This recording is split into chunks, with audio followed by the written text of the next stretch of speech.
Welcome, Blake. I want to welcome you here to Why the Big Secret Studios, and thank you for coming out. Thank you, Roderick. Blake, let's start with tell us, the audience, where you're originally from. So I'm from Shreveport, Louisiana, and I've been in Dallas since I was 22, so 2015. What was your life like in Shreveport, Louisiana? So it's a little bit rough in Shreveport. I don't know if anybody knows about that part of Louisiana, or Louisiana in general, but yeah, it's a little rough. Very humble as well, a lot of love. That's one thing that you don't really get in the city in Dallas. It's just fast paced. It was Generally, it was rough. I'll put it like that. But that's the reason why I came to Dallas. So, you know, What made it so rough? I would say just the crime, being kind of where there's a lot of poverty, not where there's a lot of opportunities. Schools really were not that great. And I don't put down on the teachers or anything. I just think that it's uh, it's just not the best place as far as making a family. Tell me about your family when you were in Louisiana. So I kind of grew up very independent. I do have a mom, I do have a dad, and my mom lives in Louisiana. My dad has pretty much always lived in Dallas. So I grew up first 11 years of my life with my mom. After that, I moved in with my dad, and he had to move to Shreveport, where I was. And he's also gay, so that's also kind of a little bit hard in that time in Louisiana. So that's part of the reason why he liked being in Dallas. I like Dallas just because of the big city, how fast paced everything is, the opportunities, and that's pretty much what brought me over here. He was gay. How did that make you feel? So it made me feel no different towards him. That actually, I don't think impacted any of my feelings towards him. I think him being gay and how people would react to that, how people would, you know, people say things, kids say things, and that would get to me. But my dad being gay never really bothered me. Now that you're in Dallas, what do you do for a living? So I've been either bartending or bar managing for the last 10 years, and I'm trying to transition out of that field, but that's one of those industries where if you get in there, you kind of get stuck, but that's not necessarily how it's going to be with me. Um, we could cut that if that's okay, Roger. No, But yeah, no, don't worry could, about could you anything. ask Just that keep question talking. again? Yeah, what do you do for work? So for work, I bartend, and that's pretty much what I've been doing for the last 10 years, either bartending or bar managing. And you know, Are you married? I'm not married, luckily. No, I'm just kidding. No, I do have two children with the same woman, and I'm not married. Tell me about your life now as a parent. So as a parent, it's beautiful. That's the first thing I'll say. I love my children, and I think that I had a lot of time to live my life and party, and I still live my life. But as far as my kids now, I live for them, and just seeing them live their life is beautiful to me. How many kids you have? I have two. I have a 4-year-old and a 2-year-old, So what are their names? Kyson and Neo. Tell me a little bit the difference between the two.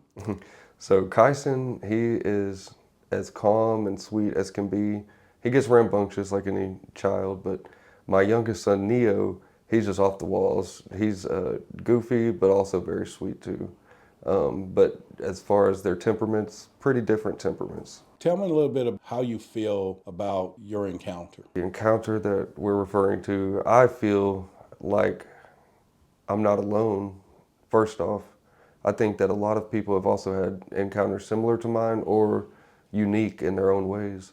But I feel like, honestly, kind of shamed. I feel like shunned, shamed, kind of ridiculed, judged. Pretty much just a lot of negative, I guess, connotations towards, you know, my encounter. And so when I try to speak about it, I kind of have to, you know, hush hush just to make it, keep my sanity, or let people see me in the light where I want to be seen, you know, not crazy. Does it hurt that they're not receiving your encounter or your experience? It does hurt. When it first happened, I shared it with my sister. I shared it with my children's mother. Shared it with my dad. Probably should have never done that. Um, but I thought, you know, this happened. This is what happened, and you know, for them, it's like, no, that didn't happen, or oh, this guy seems crazy, and that instantly takes any validity from what I'm saying away. And I can't talk about any type of, you know, science or math behind anything to do with that because, you know, I don't have a degree in anything mathematical. I don't have a science degree, so that takes away any validity right there. And that's what I mean by not being alone. I think a lot of people are in similar situations to where they could be as intelligent as anybody, but the fact that, you know, people around them don't see them as valid, you know, it completely takes away anything from anybody's story. And that's what I feel like with me. I feel like you giving me the opportunity to share it is definitely a blessing. And I think that other people will be able to share their stories and be able to get the word out there more and change the paradigm that we've been living in. Take me back to when you shared it with your father and you thought it was a big mistake. So my dad is kind of like a touch, feel, see it. If you can't see it, it's not there, you know. And he doesn't like to talk about it, think about it. And pretty much his first reaction was, how do you have time to think about that sort of thing when, you know, you need to be making money? And it's like everybody needs to make money. We all work, we all have to do that. But that's, you know, if something major happens to you, it's going to kind of, you know, you're going to think about it. And it was major, and that's, if it were just something small where I saw something, oh, that's pretty cool, you know, I probably wouldn't have paid much attention to it enough to tell people about it the way that I did. But I've been pretty quiet for quite some time because of that situation. So, with your father and you're being a father today, knowing that that's somebody you would want to turn to for trust, protecting, does that make you prepare yourself to be a better father for your children? Absolutely. And I think, and this is no knock at either one of my parents, but every mistake that they've made, anything that they've done that's not right, anything that, you know, hasn't been there for me in my life, I use that in my parenting. So I definitely think that I'll be able to utilize that judgment, the kind of ridicule that I've received. And that's the way I see everything. I'm a, you know, half glass full kind of guy. How do you cope with it every day that you can't talk about this experience that you had? Honestly, I don't really cope with it. I have PTSD where if I'm driving in the car and I see lights that look similar to what I saw, it scares me, and I kind of get shaky. Um, it freaks me out, and I have to look at it for a minute to make sure it's not what I saw that night. And sometimes I work out probably about an hour away from where I had the sighting, and sometimes when driving out there, I just get kind of freaked out, and nightmares, uh, you know, flashbacks, you name it. You know, it definitely, you know, it's still there and it lingers, and it's almost been exactly 1 year. You say nightmares. Is this something that you and your children's mother deal with? So my children's mother, we've been split up since 2021. So you know, she and I have been in the car together and seen, I think probably two or three UFOs, and one of them major, you know, unexplanation that still to this day, I don't even know what that was, but we don't really talk too much about that. And partly just because out of anybody in the world that I want to see me in a sane light, it's her. And she's also kind of similar with how my dad is with the UFOs. Doesn't like to talk about it. Just kind of, that's for crazy people. So that just, How do you manage to love someone that you can't talk to be there for you for everything? that's hard. But I think that comes to just being a compassionate person, just being a loving person. And that's what I strive to be. That's what I know that I am. And that's what my children are. And that's what I put out. So I can't control everybody else. But if I'm able to put out positivity, love, that energy, I do believe resonates with people, maybe not as much as it could, but, I do what I can. This is someone that you love, trust. How does she appears to you though on certain occasions?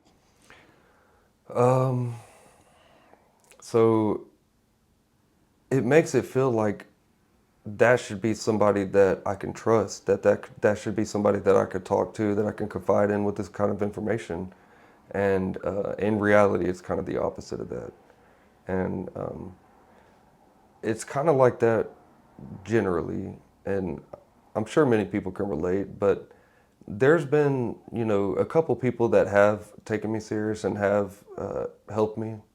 And as far as, just being there and not judgmental. And that's something I'm able to pick up on a lot. And more so now than ever. And it's just ever since that day, strange things have been happening as far as ESP goes.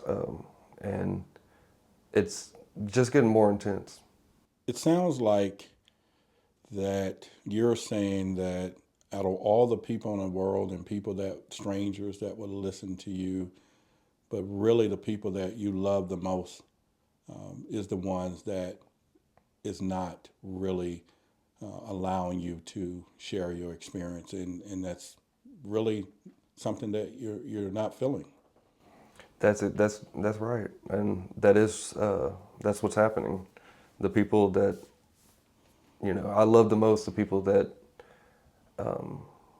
I think would take me serious in situations where it's a big deal for me, and they don't, and that does hurt, and it does hurt honestly, and that's something that I think with things like we're doing now, um, you know, things getting publicized, disclosure, those things will eventually help that in general. So, as a man, most of people feel that we should be strong, not cry. These encounters appear to break down the strongest of the men. Absolutely, and that's the thing too is, you know, you could be the strongest, toughest man, but when something that takes power over you and puts you in a vulnerable situation and lets you know you have no control, in that situation, you get humbled, and any previous thoughts you had of being a macho man pretty much disappears. I think that, any man should not be afraid to show emotions, especially when dealing with something that, is a big deal to them or affects them in a serious way. They should be able to talk to people, show emotion, seek love, seek support, and not be ridiculed, not be shamed. I say you should be stronger than that. You shouldn't need anybody. You should be able to just man up and deal with it. That to me, that's something that hopefully we steer away from in the future. What some of the challenges that you've faced in keeping this a secret, though? Like I said, with the ESP and things that have happened after the situation, having to keep that a secret and knowing that most places I go, other people don't have that stuff happening is hard because it makes it feel like I don't fit in. It almost makes it feel like I can't fit in. And that when I try to talk to people, uh, not even about what I'm going through or what's happening to me, just talk to people in general. It's like a disconnect. And all of this since last year that happened. And I was 29 when that happened. So, you know, I hadn't had a problem with that before.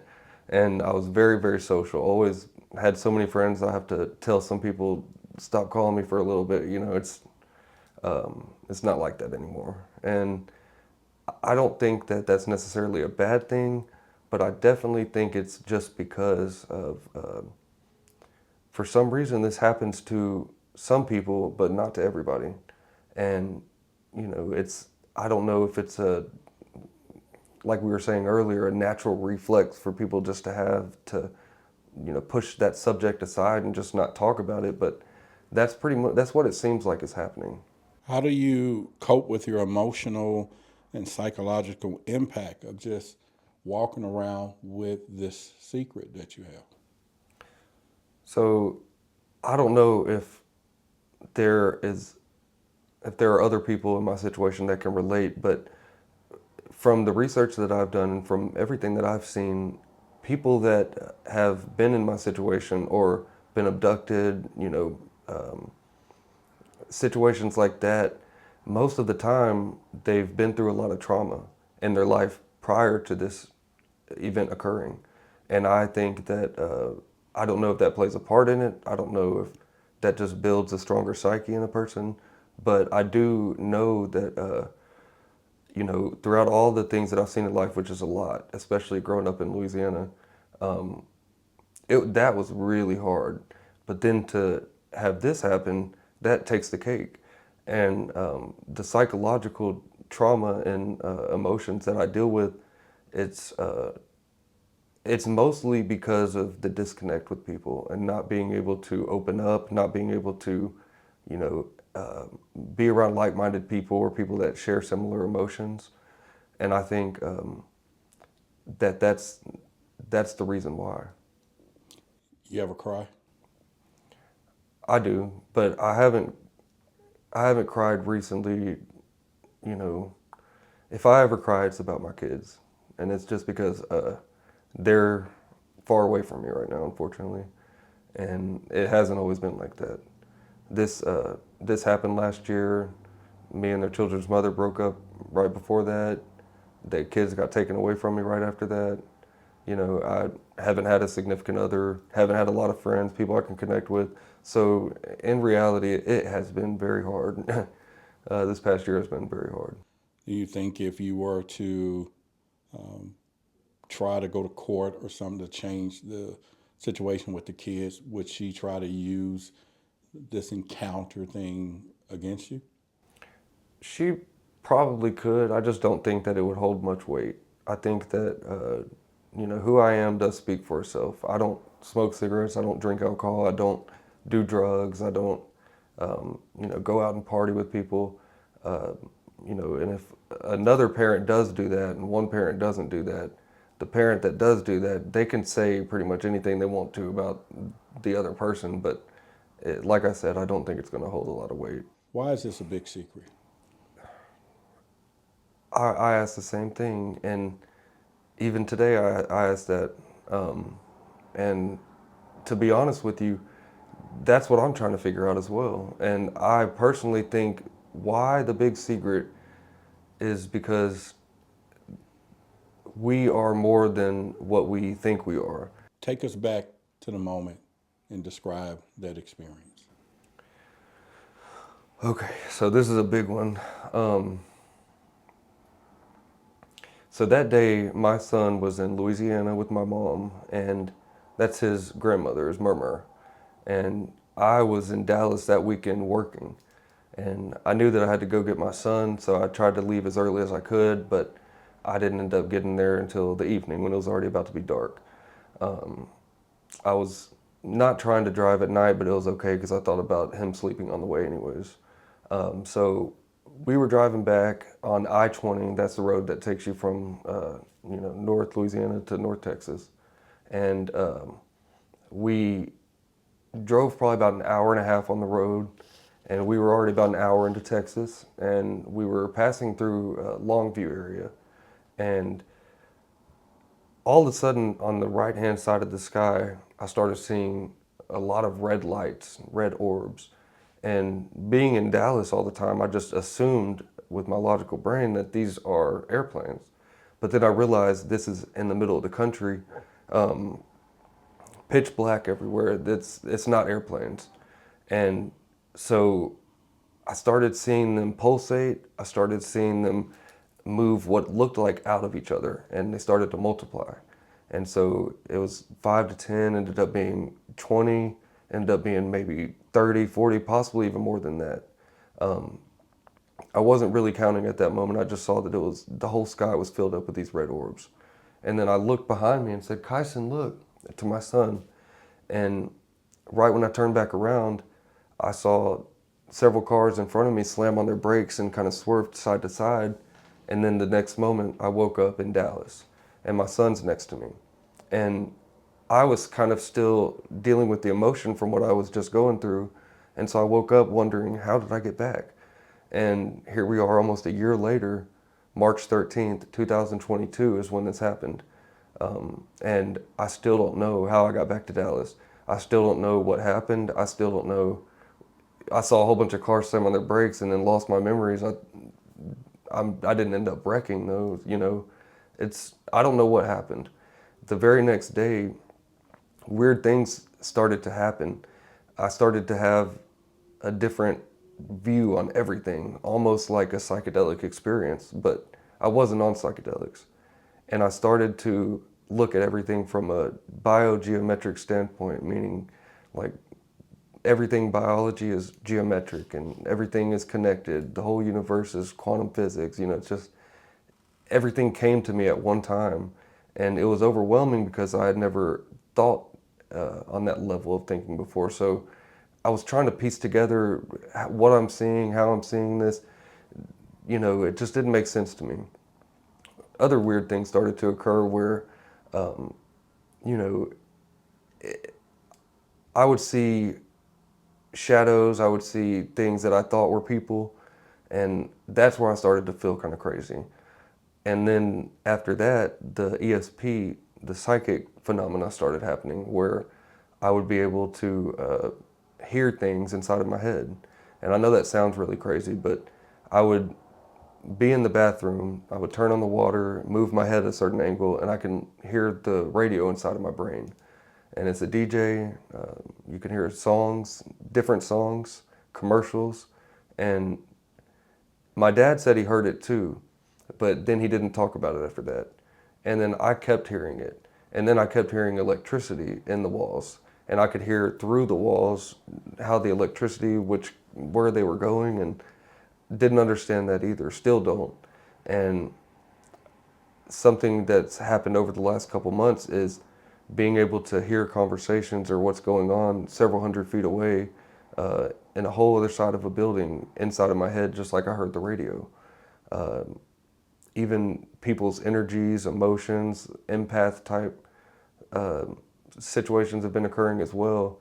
And, you know, that is something that I think is very natural. I think that we just don't understand that. But the fact that it happened right after this, you know, UFO situation occurred, that's what is weird to me. And from what I've also heard and researched, that many people that have been abducted or had something strange happen, they've also had this sort of phenomena happen afterwards. So it doesn't seem as crazy to me. It just seems like I would like answers. So I'm still asking why myself. And dealing with, you know, hearing a radio inside of your brain doesn't sound like it's that bad. But whenever I try to actually focus on what's being said, sometimes I can get a very bad migraine tension, like headache in the back of my head. It's almost like something's trying to stop me. And then whenever I walk away from that area, it's gone. So I don't know if it has to do with that area. I don't know if it has to do with where my brain is at that moment. I don't understand that, but these things have been happening.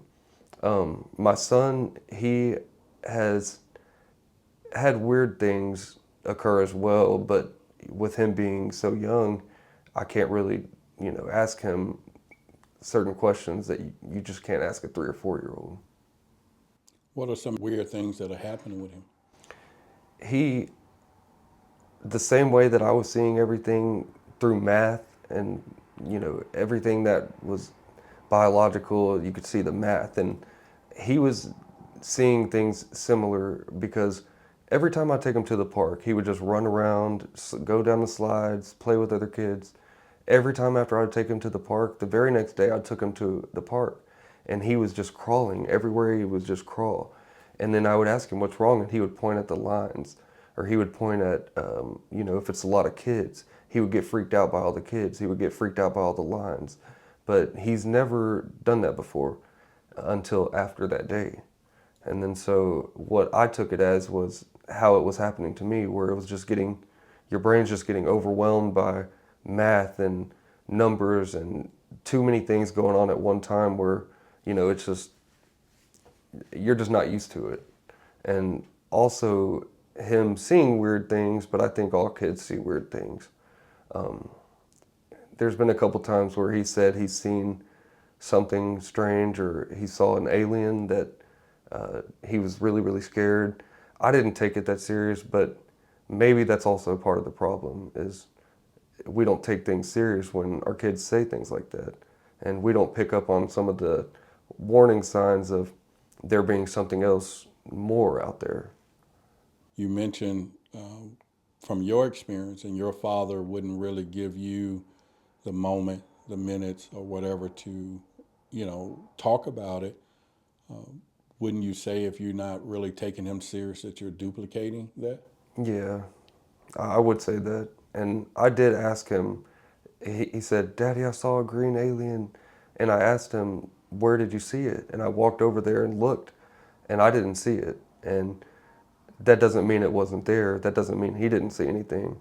But I didn't want to ask too many questions. I didn't want to freak him out. So I didn't continue on. But I think you're right about that, and I think that I do need to be more aware in the future and definitely take him serious because I know that if he were in my situation and something happened to him and I was older in my dad's situation, I would definitely take him a lot more serious. So it's safe to say, or it sounds like that via your experience, that something happened to you, something changed you. Something definitely changed me, and it it's been it's been something that's been impacting my life for the past year in a major way. How major? To the point where it affects my work life. It affects the kind of people I have around me, the relationships I have with my family, the habits, hobbies that I used to have, my interests. It just anything in life, you name it, it's affected me.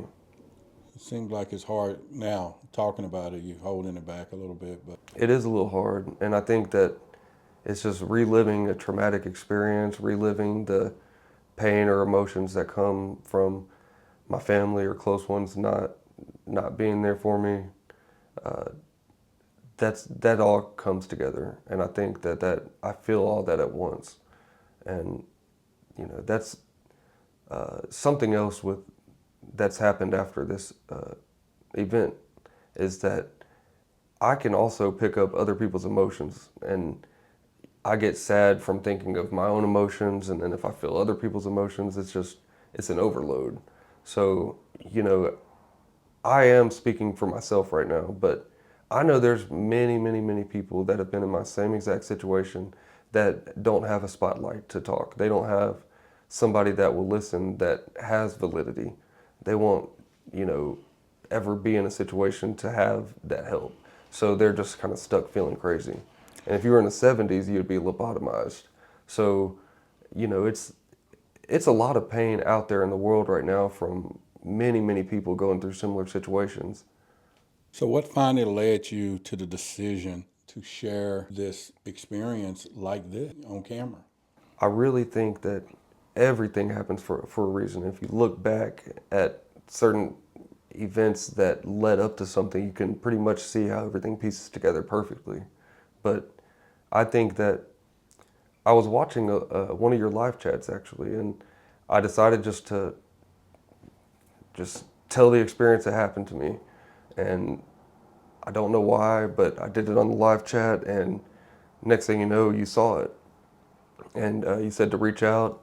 I thought that I had already done a MUFON report. I didn't, but I recently did. I did reach out to you. You did reach out back, and here I am right now, and I'm very thankful for that. And I do think that the steps and everything that led up to this is for a reason. So I hope that we're able to get the word out, and I hope that other people can, feel what I'm feeling, and or at least understand. And if there's somebody that they have in their life that's just not getting them, that it's okay. That there are people that will listen, and to don't be afraid to say it. So what do you need? How can we help you? I think you are right now. I think just by having me here, just by sharing my story, just by being able to share with the community, I think that that's a huge help for me, and I think that it goes a long way. And what would you say to the person that's watching that had a similar experience and they just really don't understand it? Look in the camera and talk to them, and what would you tell them? I would just say that it's okay if you don't understand it, because I don't think we ever will understand it, and might be beyond our physics, might be beyond in this lifetimes of understanding, but just know that you're not alone. Just know that I'm in a similar situation. Many, many people are in similar situations, and that you don't have to be afraid to reach out, even if people ridicule you, even if people try to share their opinion or shed it on you. Don't listen, because that's kind of what I've done, and I think that's what a lot of people do, and we put too much importance on what other people think around us, that we're not just embracing our story for who we are and what we go through. Okay, Blake, is there anything as we close out you want to share, or we left off, or anything? I do think that many people, if you're watching this and you have been through a similar situation and you have not yet, I do recommend doing a little bit of research on our ancient history. Find out what kind of resonates with you the most, because there is a lot of history out there, and that will open up your mind a lot more to be able to understand, because I think that's what we all want, is just to be able to understand more. And I think that if you understand where we've been, you might know where we're going. And Blake, I just want to say I'm proud of you, and really, if there's anything else that I can do for you and the Why the Big Secret community, from all of us, we appreciate you coming into the studio. And as I've always said, your eyes are useless when your mind is blind, but your mind is not blind. For that, your eyes saw what it saw in your experiences. And I'll say this to any of the people that's listening, it takes a lot of courage for him to sit here before you to be able to share. And this is what it's all about. This is why we're reaching out. And you're going to see more and more people come forward. And I want people to understand that although I'm a UFO investigator and I can focus on what's going on in the sky, I really think it's time to pay attention to what's happening with people on the ground, like Blake. Thank you for being here. Well said. Thank you, Roderick.